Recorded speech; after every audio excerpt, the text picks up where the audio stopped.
तब नांग कहने लगा, हे राजन, अब मैं तुम्हें सौदागर की पत्नी के बारे में बताता हूँ। इस कहानी के लिए तुम बड़े ध्यान देकर के सुनना। इस तरीका से वो नांग राजा के लिए सौदागर की पत्नी की कहानी सुनाने लग जाता है। कहने लगा, हे राजन, एक कुंदनपुर नामक शहर था। उस शहर में एक बहुत ही बड़ा धनी सौदागर रहता था। उस सौदागर का व्यापार जो था, बिजनेस जो था, वो देश विदेशों में चलता था। वह सौदागर बहुत बड़ा धनी पैसे वाला था। उसके सामने वहाँ के राजा महाराजा भी पैसे के मामले में बहुत ज़्यादा भद्दे मालूम पड़ते थे। दर्शक बंधु, तो एक दिन की बात है, सौदागर की मृत्यु का समय जो था वो नज़दीक आ गया।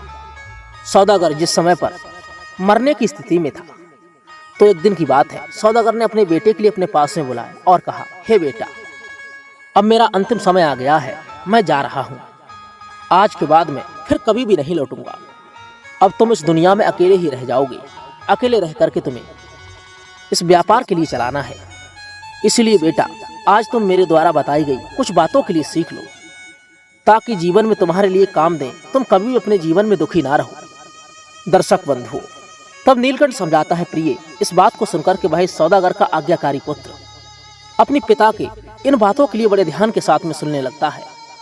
सौदागर उसे मरते समय पर समझा रहा था, देखो बेटा, जीवन जीने के लिए, सही जीवन जीने के लिए मेरी इन 5 बातों के लिए हमेशा तुम अपने जीवन में याद रखना।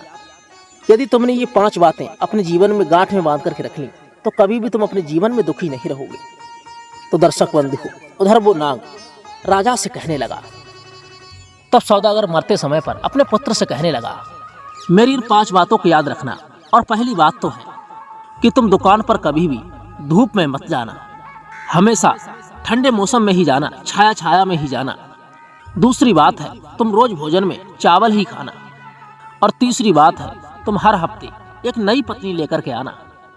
और चौथी बात है बेटा, यदि तुम्हारी इन दिनों में कभी भी शराब पीने की इच्छा हो, तो शराब किसी बड़ी सी टंकी से पीना, जिसमें शराब अधिक से अधिक मात्रा में भरी हुई हो। और बेटा, अंतिम और 5वीं बात है, यदि तुम्हारी जुआ खेलने की इच्छा हो, तो केवल होशियार जुआरियों के साथ में जुआ खेलना।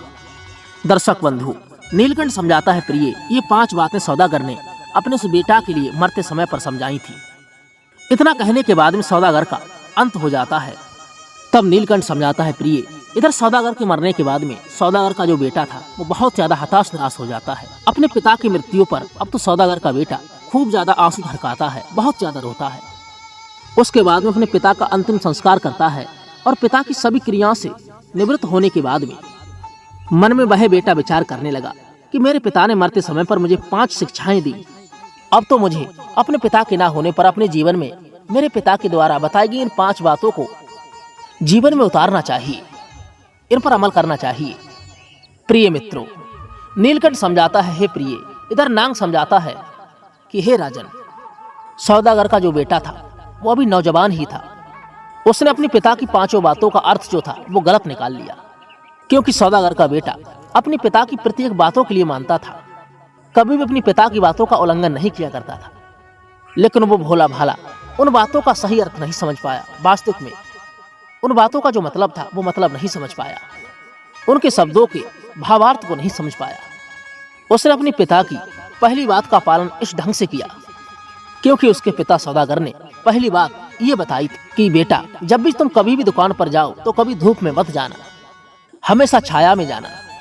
दर्शक बंधु, अब तो उसने क्या किया, अपने घर से लेकर दुकान तक, इस बीच में जितनी भी रास्ता तय करनी पड़ती थी, उस पूरी रास्ते में उसने कपड़े का एक तंबू बनवा करके रखवा दिया।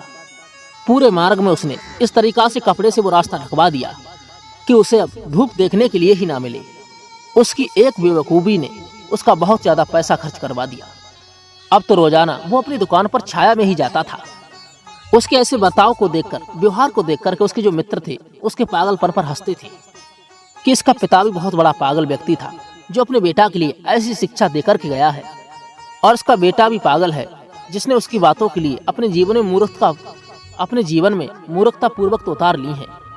सौदागर के उस बेटा ने अपने यार की किसी भी बातों पर ध्यान नहीं दिया और रोजाना उसी रास्ते को चल करके अपनी दुकान पर आया करता था।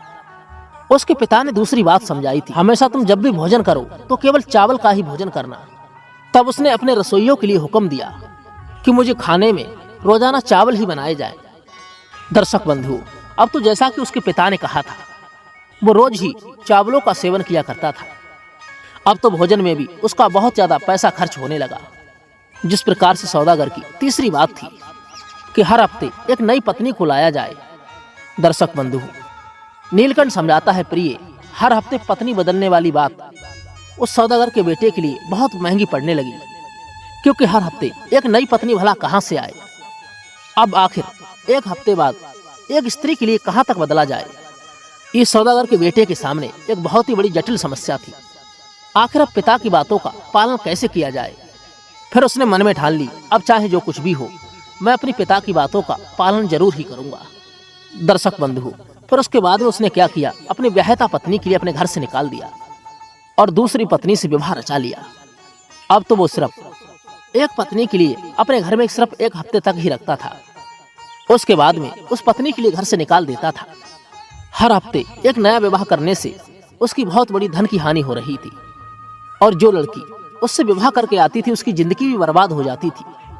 अब तो धीरे धीरे करके ये बात नगर के लोगों के लिए भी पता चल गई कि यह तो केवल 7 दिन तक ही पत्नी के लिए रखता है, उसके बाद छोड़ देता है। अब तो लोगों ने उसे अपनी बेटियां देने से इनकार कर दिया। कोई भी नगर का व्यक्ति उसे अपनी बेटियां ब्याहने का आदेश नहीं देता था। अब तो सौदागर के बेटे ने मन में सोचा, अब भला किया जाए तो क्या किया जाए। अब पिता की इस बात का पालन भला कैसे हो। पैसे वाला तो वो था ही, अब तो हर हफ्ते वो स्त्रियों के लिए खरीदने लगा। मोह मांगा धन देकर के हर हफ्ते एक नई स्त्री के लिए खरीद लेता था और 7 दिन के बाद में उसे अपने घर से निकाल दिया करता था। दर्शक बंधु, इस प्रकार से सौदागर के बेटे ने न जाने सैकड़ों स्त्रियों के लिए छोड़ दिया। तब नीलकंठ समझाने लगा, प्रिय, उनमें से कुछ पत्नियां बहुत ज्यादा सुंदर थी, दयालु स्वभाव की थी, साफ सुथरी थी, प्रेम करने लायक थी। उनके लिए भी निकालने में उसे जरा सा भी बुरा नहीं लगा, क्योंकि सौदागर का बेटा अपने पिता की उस बात का पालन जो कर रहा था। पत्नी को घर से निकालने के लिए वो कोई ना कोई रास्ता ढूंढ लेता था। इस प्रकार उसने अनेकों स्त्रियों का जीवन बर्बाद कर दिया। धीरे धीरे करके सौदागर का जमा धन जो था वो खत्म होने लगा, समाप्ति की ओर बढ़ने लगा। अब तो धीरे धीरे करके सौदागर के बेटे का वह जमा धन खत्म होने लगा और इधर जब हर हफ्ते एक नई पत्नी का लाना मुश्किल हो गया, क्योंकि अब तो ना तो स्त्री कोई उससे विवाह करना चाहती थी, ना तो कोई भी व्यक्ति अपनी बेटी उसे बेचता था। तभी उसी समय पर एक बहुत ही बड़ी बुद्धिमान लड़की थी, उसने उस सौदागर के बेटे के बारे में सुना तो वह उसका असली मतलब समझकर उस सौदागर के बेटे से शादी करने के लिए राजी हो गई। दर्शक बंधु, वो लड़की बहुत ज्यादा होशियार थी। इस प्रकार से सौदागर से विवाह करने के बाद में वह उसकी पत्नी बन गई। वो जानती थी इस बात के लिए कि 7 दिन बाद ये मेरे लिए घर से निकाल देगा, फिर भी उसने जानबूझ करके उसके साथ में विवाह कर लिया। दर्शक बंधु, इधर वो नाग राजा भैरवध्वज के लिए सौदागर की पत्नी की वह कथा सुना रहा था कि हे राजन, अब बड़े ध्यान के साथ में सुनो। नाग समझा रहा था, हे राजन, अब तुम बड़े ध्यान के साथ में सुनो, आगे क्या हो रहा था। अब तो राजा भैरवध्वज का भी सौदागर की उस कहानी में मन लगने लगा। राजा कहने लगा तब, हे नागराज, अब मुझे यहाँ से आगे की और भी कहानी सुनाइए। तब नाग बताता है, वह सौदागर जब अपनी पत्नी के साथ में अपने घर में रहने लगा, वो स्त्री उसकी हमेशा उसकी इच्छा के अनुसार ही काम करती थी। हर काम के लिए वो उसके कहने से पहले ही करके रख दिया करती थी। उसने कभी भी सौदागर के बेटे के लिए शिकायत का अवसर नहीं दिया, ताकि वो उस बात पर गुस्सा कर सके और उसे घर से निकाल सके। दर्शकों, इसी तरीका से धीरे धीरे करके पूरे 6 दिन बीत गए। अब 7वें दिन सौदागर के बेटे के लिए उस पत्नी के लिए बाहर निकालना था घर से। सौदागर के बेटे ने शाम के खाने के लिए उससे मछली वाले चावल बनाने के लिए कहा। सौदागर के बेटे का इरादा था कि वह उस भोजन में कमी निकाल करके उससे असंतुष्ट हो जाएगा और उसके बाद में वह कुछ उल्टा सीधा कहेगा, तो इस बात को लेकर दोनों में बहस होने लगेगी, झगड़ा होने लगेगा और इसी बात के ऊपर वो अपनी पत्नी के लिए अपने घर से निकाल देगा। तब नीलकंठ समझाता है, प्रिय, इधर उसकी पत्नी ने क्या काम किया। शाम के भोजन के लिए मछली का चावल बनाकर के तैयार किए। तब उस समय पर उसकी पत्नी ने बड़े होशियारी के साथ में काम लिया। बाजार जाकर के दो चार तरीका की मछलियां लेकर के आई। अब तो वह पत्नी शाम के समय में मछलियां लेकर के आई और शाम को उसने उन मछलियों के लिए अलग अलग तरीके से पकाया, कुछ मसालेदार, कुछ बिना मसालेदार, कुछ चीनी के साथ, कुछ नमक के साथ। शाम के समय में जब सौदागर का बेटा घर के लिए लौटा तो उस समय पर उसका खाना तैयार था। तब उसने उस समय पर जोर से चिल्लाकर के पूछा, क्या खाना तैयार है? तो उसकी स्त्री ने कहा, हाँ जी खाना तैयार है। ये कहकर के उसने तुरंत ही मीठे चावलों की प्लेट तुरंत उसके सामने रख दी। मीठे चावलों को देखकर के उसने गुस्से में आकर के कहा कि यह क्या तुमने मेरे आगे रख दिया, मुझे तो नमकीन चावल चाहिए। सौदागर के बेटे के इतना तुरंत कहते ही पत्नी कहने लगी, तुम गुस्सा क्यों होते हो? मुझे पता था कि आपके लिए मीठे चावल पसंद नहीं आएंगे, इसलिए मैंने तुम्हारे लिए नमकीन चावल भी बनाए हैं। इतना कहकर के उस पत्नी ने नमक वाले चावल ला करके उसके आगे रख दिए। दर्शक बंधु, फिर सौदागर के बेटे के लिए कोई और बहाना नहीं मिला तो उसने मछलियों में कमी निकाल दी। कहने लगा, मुझे ये वाली मछली नहीं चाहिए, मैं तो दूसरे तरीके की मछली खाता हूँ। मित्रों, उसने जैसा कहा उससे पहले ही उसने दूसरे किस्म की मछली ला करके उसके आगे रख दी। तब अपनी प्लेट के लिए आगे खिसकाते हुए सौदागर का बेटा कहने लगा, मेरा मतलब इस तरीके की मछली से नहीं था, इससे अच्छा तो मैं गोबर खाना पसंद करूंगा। तब उसने कहा, ये लीजिए। ऐसा कहकर के उसने गोबर की टोकरी को ढक्कन से ढकी हुई उसके सामने ला करके रख दी। दर्शक बंधु, अब तो सौदागर का बेटा अपनी सभी चालें चल करके हार गया था। उसके बाद उसने अपनी पत्नी से आगे और कुछ भी नहीं कहा। उसने 2-3 प्लेटों में से कुछ थोड़ा थोड़ा खाना खाया और फिर वहां से सोने के लिए चला गया, क्योंकि पत्नी के लिए वो लड़ झगड़ करके घर से भगा ना सका। सुबह होते ही उसकी पत्नी ने कहा, आज मैं अपने पिता के घर पर जाऊंगी और तुम्हें भी आज मेरे साथ में चलना पड़ेगा। पिता के घर पर हम दोनों लोग ही दिन भर रुकेंगे और शाम के लिए अपने घर पर लौट आएंगे। दर्शक बंधु, इस बात को सुनकर के सौदागर का बेटा बड़ा ही प्रसन्न होता है। सोचने लगा, यह इसने अच्छा तरीका बता दिया है, अब मैं इसके लिए इसके पिता के घर पर छोड़कर ही चला आऊंगा। दर्शक बंधु, अगली सुबह के लिए सौदागर का बेटा और उसकी पत्नी अपनी ससुराल को जाने के लिए तैयार हो गए। सौदागर का बेटा भी अपनी पत्नी के मायके जाने के लिए तैयार हो गया। उसकी पत्नी जब अपने मायके में पहुंची तो वहां जाकर के उसने अपने माता पिता से कहा कि यह व्यक्ति बेवकूफ है, परंतु मैं इसे अपने हिसाब से समझा लूंगी। आप ऐसा करें, इनको खाने के लिए आप कुछ नहीं बनाएं, केवल पूड़ियां ही बनाएं और पूड़ियों के साथ में सब्जी भी नहीं होना चाहिए। दर्शकों, जब ये बात उसके माता पिता ने सुनी तो कहने लगे, माता पिता, ये तुम क्या कह रही हो बेटी? लड़की ने जवाब दिया, हाँ पिताजी, आज खाने में केवल इसे पूड़ियां ही बनाइए। मित्रों, नीलकंठ समझाता है, प्रिय, अब तो सौदागर के बेटे के लिए ससुराल में जाकर के केवल इसके खाने को पूड़ियां ही सेक करके रख दी। कुछ घंटे बाद वो अपने पति के लिए एक छोटे से कमरे में बुला करके ले गई और उससे बिठा करके उससे कहा कि आप यहाँ बैठ करके शाम के खाने का इंतजार करें, अब भोजन तुम्हारे लिए जल्दी ही तैयार होने वाला है। इधर सौदागर बेचारा बहुत देर तक इंतजार करता रहा। खाने का कोई भी पता नहीं लगा कि कब आने वाला है। इंतजार करते करते उसकी भूख बहुत तेज हो चली थी। तभी उसने अपनी पत्नी के लिए बुलाया और उससे कुछ खाने के लिए मांगा। तो पत्नी कहने लगी, मैं अभी लेकर के आती हूँ। कहने लगे, असल में हम लोग कुछ और मेहमानों का इंतजार कर रहे हैं, जब वो आ जाते तो साथ साथ बैठकर ही भोजन करते। मुझे लगता है कि उन मेहमानों के लिए कहीं मार्ग में देर हो गई है, इसलिए वो अब तक नहीं पहुंचे। चलो कोई बात नहीं है, आपके लिए भोजन तैयार है। तब सौदागर का लड़का कहने लगा, पर मुझे तो बहुत तेज भूख लग रही है, मैं और देर तक उनका इंतजार नहीं कर सकता। मुझे अभी तुरंत ही कुछ ना कुछ खाने के लिए लाओ। मुझे तुम्हारे मेहमानों के साथ में खाने में कोई भी रुचि नहीं है। पत्नी कहने लगी, ठीक है, पर अभी तक तो केवल पूरी ही बनी है, खाने के लिए और कुछ है नहीं। यदि आप खाना पसंद करें तो मैं अभी तुम्हारे लिए पूड़ियां लेकर के आती हूँ। तब सौदागर का बेटा कहने लगा, लाओ प्रिय, तब तक केवल पूड़ियां ही लेकर आओ।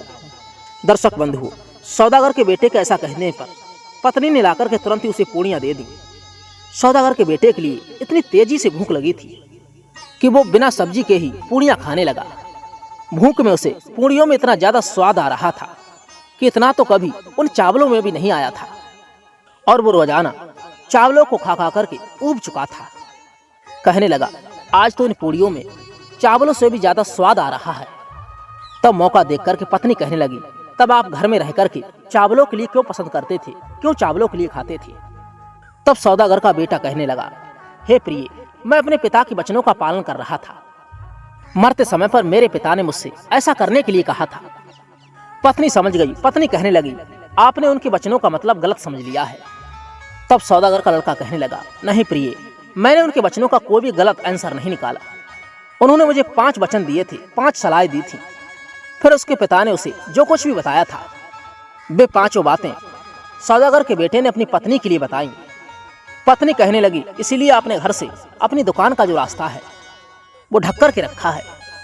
इसीलिए तुमने हर रोज चावलों के लिए खाया है। इसीलिए तुम हर हफ्ते एक नई पत्नी के लिए बदलते हो। तब पत्नी कहने लगी, सुनो जी, तुम अपने पिता की बातों का सही मतलब वास्तव में नहीं समझ पाए। इस तरीका से जीने का रास्ता तो आपके लिए बर्बाद कर देगा और आपकी जिंदगी के लिए भी बर्बाद कर देगा। और इस शहर में कोई भी आपकी इज्जत नहीं करेगा और कोई भी स्त्री आपसे विवाह नहीं करेगी। इस बात को सुनकर के सौदागर कहने लगा, आखिर ये तुम क्या कह रही हो? पत्नी कहने लगी, हाँ मैं सत्य कह रही हूँ। दर्शक बंधु, इधर नांग जो था राजा के लिए समझाता है कि भाई सौदागर के बेटे की परम विद्वान पत्नी कहने लगी, सुनो जी, अब तुम मेरी बातों के लिए बड़े गौर से सुनो। तुम्हारे पिता ने तुम्हारे लिए सलाह दी थी कि आप घर से दुकान के लिए जब भी जाएं तो छाया छाया में ही जाएं। उनके कहने का मतलब ये नहीं था कि आप अपनी दुकान तक का मार्ग कपड़े से ढकवा दें। उनका मतलब ये था, यदि आप और अमीर और पैसे वाले बनना चाहती हैं तो सूर्य निकलने से पहले दुकान पर जाएं और शाम के समय में सूर्य डूबने के बाद में अपने घर के लिए आया करें। जब दुकान जल्दी खुलेगी, शाम को देरी से बंद होगी, तो इसमें बहुत अच्छा प्रॉफिट होगा। तुमने तो लाखों रुपए तंबू लगवाने में बर्बाद कर दिए। और तुम्हारे पिता ने दूसरी बात तुमसे ये कही थी कि रोजाना तुम चावलों का भोजन करना। तो इसका मतलब ये नहीं था कि आप रोजाना मछली वाले चावल खाएं। उनके कहने का मतलब ये था कि खाना किफायत से खाएं और उतना ही खाएं जितने से आपकी भूख शांत हो जाए। हर समय खाते रहने से पेट है वो खराब हो जाता है। पेट के साथ साथ स्वास्थ्य भी खराब हो जाता है। भूख लगने पर भोजन करने से भोजन कभी भी नुकसान नहीं देता है और भूख में भोजन अधिक और भी ज्यादा स्वादिष्ट हो जाता है। आप तो रोजाना चावलों को खा खा करके बीमार होने लगे हो। आपने इस बात का अर्थ भी गलत लगाया है। तुम्हारे पिता ने तीसरी बात तुमसे ये कही थी कि हर हफ्ते एक नई पत्नी से विवाह करना। इसका मतलब ये नहीं है कि तुम हर हफ्ते एक नई कन्या का, नई लड़की का जीवन बर्बाद करो और अपनी पहले वाली पत्नी के लिए छोड़ दो। तुम्हारे पिता के कहने का मतलब ये था कि हर समय पर अपनी स्त्री के पास में मत पड़े रहना। हफ्ते में एक बार जाना। हर समय पास रहने से प्रेम कम हो जाता है और व्यर्थ के लड़ाई झगड़े बढ़ते रहते हैं। हफ्ते बाद अपनी पत्नी के पास जाने से अपनी पत्नी ऐसी लगती है जैसे आज ही उससे विवाह हुआ है। और जब आप अपनी पत्नी से जाकर के एक हफ्ते बाद मिलोगे तो वो भी आपका बहुत ज्यादा सम्मान करेगी। जब घर में आप उसी के साथ हर समय पड़े रहोगे तो उसकी तरफ से आपके प्रति मान सम्मान भी घट जाएगा। देखिए, तब नीलकंठ समझाने लगा, प्रिय, सौदागर के बेटे ने जब अपनी पत्नी के मुख से इन बातों के लिए सुना तो उसे अपनी पिता के बातों का मतलब अच्छे तरीका से अब समझ में आ चुका था। अब तो वो अपनी पत्नी से कहने लगा, हे परम सुंदरी, आज तुमने मेरी आंखों के लिए खोल दिया है। मेरी आंखों के आगे जो पर्दा लगा हुआ है वो हटा दिया है, वरना मैं तो सारा धन अपना बर्बाद कर बैठता और साथ ही साथ ना जाने मैं कितनी लड़कियों का जीवन बर्बाद कर देता। मुझे इस बात का बड़ा ही अफसोस है, बड़ा पश्चाताप हो रहा है कि मैंने अब तक जो किया है वो बहुत बुरा किया है। हे प्रिय, मैं मान गया, वास्तव में तुम बहुत ज्यादा होशियार हो। तुमने मुझे सही जीवन जीने का ढंग सिखा दिया है और ये भी साथ ही साथ बता दिया है आखिर जीवन मनुष्य के लिए कैसे जीना चाहिए, कैसे जिया जाता है। हे प्रिय, अब तुम मेरे पिता की उन 2 बातों का भी मतलब मुझे समझा दो। उन्होंने मुझसे कहा था कि जब शराब पीने की इच्छा हो तो टंकी से शराब पीना जिसमें अधिक से अधिक शराब हो। और दूसरी बात उन्होंने ये कही थी, जब भी जुआ खेलने की इच्छा हो तो बड़े जुआरियों के साथ में जुआ खेलना। इन 2 बातों का भला क्या मतलब है? तब सौदागर के बेटे की पत्नी कहने लगी, हे स्वामी, अब मैं तुम्हें दोनों बातों का मतलब रास्ते में चलकर के समझा दूं। पहले मैं अपने पिता से घर चलने की आज्ञा ले लूं। तब नीलकंठ समझाता है, प्रिय, इधर नांग बोला, राजा भैरवध्वज से। इस प्रकार से वह सौदागर का बेटा अपनी पत्नी के साथ अपने घर के लिए चल देता है। और इधर रास्ते में आते समय पर एक जुआ घर पड़ता था। तब सौदागर के बेटे की पत्नी अपने पति को लेकर के उसी जुआ घर में पहुंची। वहां पहुंचकर के उसने हर मेज पर होती हुई चालाकियां, सर और छल और प्रपंच के लिए समझाया और जाकर के उन लोगों से मिलवाया जो बहुत बड़े नामी जुआरी थे, जो सब कुछ अपना जुए में हार करके अब सड़क पर आ चुके थे। तब सौदागर की पत्नी कहने लगी, आपके पिता का यही मतलब था कि आपकी जब भी जुआ खेलने की इच्छा हो तो आप आकर के इन बड़े जुआरियों के लिए देख लेना, इनके पास आकर के बैठना और इनसे पूछना कि आप बर्बाद कैसे हुए हो, आज उनकी हालत इतनी ज्यादा बदतर क्यों हो गई। आपके पिता यही चाहते थे आप ये सब देखें और समझें, फिर कभी भी ऐसी हालत में ना पड़े। बस यही तो कहा था आपके पिता ने कि जुआ खेलने की इच्छा हो तब होशियार जुआरियों के साथ में खेलें। इसका मतलब है कि उन्हें देखें, उनको समझें, आखिरकार उनकी जिंदगी कितनी ज्यादा खराब हो चुकी है और खराब है। तुमने उसका गलत अर्थ निकाल लिया। दर्शक बंधु, अब तो सौदागर के बेटे की समझ में अपने पिता की चौथी बात भी आ चुकी थी। उसके बाद में सौदागर के बेटे की पत्नी अपने पति को लेकर के शराब खाने में पहुंची। वहां पर शराब बनाने का एक बहुत बड़ा टैंक रखा हुआ था। पत्नी ने शराब बनते हुए उस टंकी की तरफ इशारा करते हुए कहा कि उसको चल कर के देखिए, वहां से जी भर के शराब पीजिए। तब सौदागर का बेटा पत्नी के कहते ही तुरंत उस शराब की टंकी के पास में पहुंच गया। उस टंकी के पास से बहुत बड़ी दुर्गंध आ रही थी। वहां पर खड़े होकर के शराब पीना तो दूर, वहां पर खड़े होना भी मुश्किल हो रहा था। और उस शराब का जो बनाने का तरीका था वो बहुत ही ज्यादा गंदा था। उसको देखकर के सौदागर झट से नीचे उतर आया, कहने लगा, मैं शराब के लिए नहीं पी सकता। तो उसकी पत्नी कहने लगी, सुनो जी, तुम्हारे पिताजी के कहने का मतलब यही था, यही तुम्हारे पिताजी कहना चाहते थे, इसलिए उन्होंने आपसे टंकी से शराब पीने के लिए कहा था, ताकि तुम अच्छे तरीका से समझ जाओ और कभी भी अपने जीवन में शराब का सेवन ना करो। दर्शक बंधु, अब तो सौदागर का बेटा अपनी पत्नी के मुख से अपने पिता की उन 5 बातों का मतलब समझने के बाद में सौदागर का बेटा अपने पति से क्षमा याचना करने लगा और कहने लगा, हे जीवन संगिनी, तुमने आज मेरे जीवन में आकर के मेरे जीवन के लिए कृतार्थ कर दिया है, मुझे सही रास्तों का ज्ञान करवा दिया है, वरना अब तक तुम बर्बाद हो चुका होता। मैं ना जाने अब तक कितने धन की बर्बादी कर चुका हूँ, कितनी लड़कियों के लिए पत्नी बनाकर घर से भगा चुका हूँ। मैं समझ चुका हूँ तुम्हारे जैसी स्त्री यदि हर घर में होगी तो उन घरों का कभी भी बुरा नहीं हो सकता है। इस प्रकार से सौदागर का बेटा अपनी इस पत्नी के साथ में बड़ी हंसी खुशी प्यार के साथ में रहने लगता है। दर्शकों, नीलकंठ समझाता है, प्रिय, इधर वो नाग राजा भैरवध्वज के लिए समझा रहा था कि हे राजन, यदि तुम्हारे लिए ऐसी पत्नी मिल जाए जो तुम्हारी प्रत्येक बात का मतलब समझा सके, तब तो तुम विवाह कर लेना। यदि तुम किसी स्त्री के रूप और यौवन के जाल में फंस गए तो समझ लेना तुम एक दिन बहुत बड़ी मुसीबत में फंस सकते हो, क्योंकि जो स्त्री गुण और विचारों से सुंदर होती है, वास्तविक में वही स्त्री सबसे ज्यादा सुंदर होती है। रूप का माया जाल तो मनुष्य के लिए मुसीबत में फांस देता है। कहते हैं जो स्त्री बहुत ज्यादा अधिक सुंदर हो उनसे बचकर के रहना चाहिए। कई बार ऐसी स्त्रियों के जाल में फंसने के बाद में मनुष्य जीवन भर रोता ही रहता है। कहते हैं जो स्त्रियां दुष्ट चरित्र वाली हो, बिकाऊ हो, वो स्त्रियां अपना स्वार्थ सिद्ध करने के लिए किसी भी हद तक जा सकती हैं। ऐसी स्त्रियों से सदैव भी बचकर के रहना चाहिए।